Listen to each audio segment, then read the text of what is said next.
Today on Earth Focus, solutions from Africa. Namibia's Gobabeb Training and Research Center may be in a remote part of the country, but the data they provide enables the world and Namibians to adapt to climate change. Jeff Barbee reports, coming up on Earth Focus.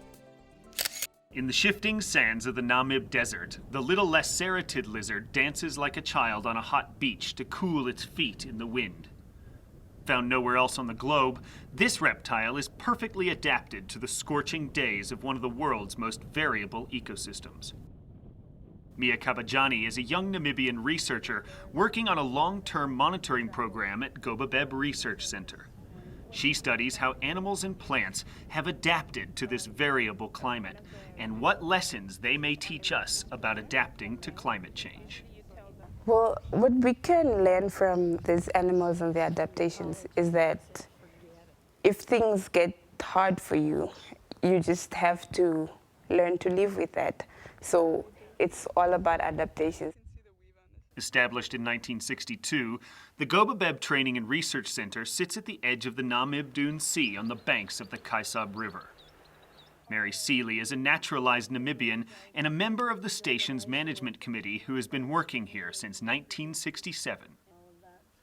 Gobabeb Training and Research Center is a joint venture between the Ministry of Environment and Tourism here in Namibia and the NGO, the Namib Desert Research Foundation. So what we do is we say we're here to work with Namibians, of course, particularly with training, with research, with developing solutions in Namibia. But we realize that global science is going on throughout the world. And Gobabeb is, of course, a sought-after location because it's thought to be quite isolated and not being influenced by a lot of industry and other human activity. Local Topnar communities, Namibian scientists, and researchers from around the globe come here to gather data on how to live sustainably with our environment. Mia Kabajani and American scientist Christine Grumman collect climate data here for NOAA, the United States National Oceanic and Atmospheric Administration. So they have these monitoring sites all over the world, and the Namib Desert, being Gobabeb Research Center specifically, is a site where the air sampling is done for carbon dioxide and greenhouse gas monitoring. The air sample from this high pole is stored in these bottles and then sent back to NOAA in Colorado for analysis. Their research shows global greenhouse gas levels are rising steadily.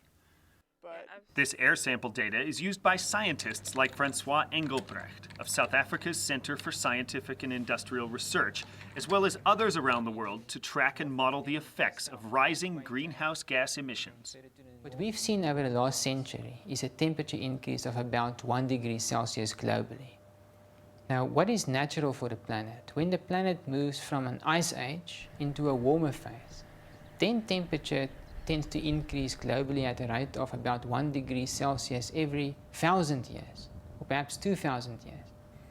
So what we are looking at here is an increase in the global temperature that is taking place at a rate that is about 10 times faster than any natural process. To understand the future of the climate of Southern Africa, Engelbrecht runs a regional climate model using the biggest computers in Africa. The evidence suggests that Southern Africa will experience double the average annual global rise in temperature. Even if the world is successful in restraining the global rise in temperature to 2 degrees Celsius, then it still means a 4 degree temperature increase for the Southern African region. This type of dramatic change has huge food security implications for Southern Africa. Higher regional temperatures mean growing seasons are shifting and rains are becoming more unpredictable. This variability is one way the regional climate is becoming much more like the Namib Desert. At Gobabeb, the climate is so variable that some years it does not rain at all. Other years, the Kaisab River flowed for months. We need to find ways in which we are going to adapt to those changes and be able to survive. And we need to do that wisely, because otherwise we just won't make it.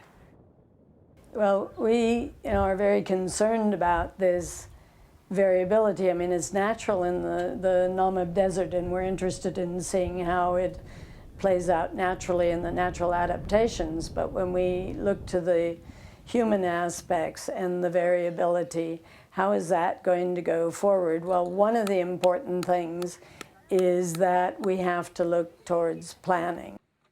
And one of the things we've been very involved in is helping communities to establish what we call forums for integrated resource management. Small communities make their own decisions rather than trying to have the centralized overall management where the government comes by and gives out drought relief in the form of food or something like that. This empowers residents to take action and provides information that helps them adapt to a changing climate. Zebediah Swartboy is a local from the Topnar community. It's a good thing to have the center in the community because, as we can say, they have helped us in many ways, with regard to workshops and also of projects, which helps us to have a way to sustainably live in the environment that we are living in. With the right science and the right planning, Gobabeb offers hope that we can adapt to climate change. But like the dance of the little lacerated lizard, humanity will have to adjust quickly.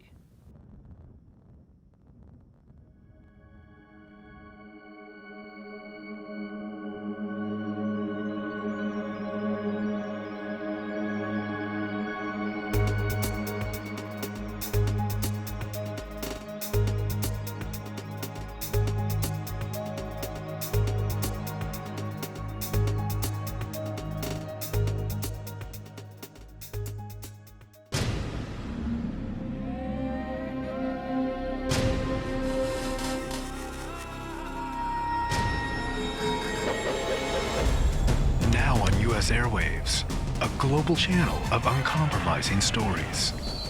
World news, documentaries, entertainment, and culture. Link TV, connecting you to the world. For more information, visit linktv.org.